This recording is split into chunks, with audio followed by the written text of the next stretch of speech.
Y mire, la UNAM se convirtió en la única institución en el país en contar con un sistema satelital que ayudará a prevenir desastres y riesgos. Vea de qué le hablamos. El día de hoy fue inaugurado el Laboratorio Nacional de Observación de la Tierra en el Instituto de Geografía de la UNAM. Cuenta con información precisa y casi inmediata sobre eventos meteorológicos, incendios forestales o la emisión de cenizas volcánicas con el fin de enfrentar amenazas y prevenir riesgos. Y que sea un laboratorio además que está trabajando ya con instituciones como el CENAPRED y como el Servicio Meteorológico Nacional. En un poco menos de un año se volvió una pieza muy importante para la prevención de riesgos en México. La inversión conjunta es de cerca de 16 millones de pesos y actualmente estamos recibiendo 2.7 teras diarios de información mediante 3 estaciones de recepción.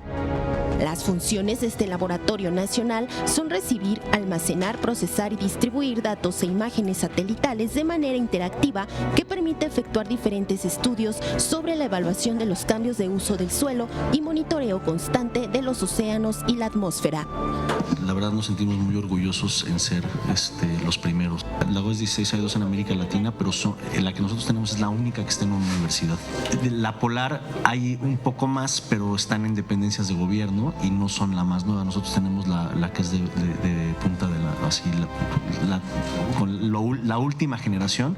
Con esta tecnología se han visualizado frentes fríos, plumas de ceniza volcánica, incendios forestales, detección de tormentas eléctricas y eventos astronómicos como el paso del eclipse o vigilar actividad solar.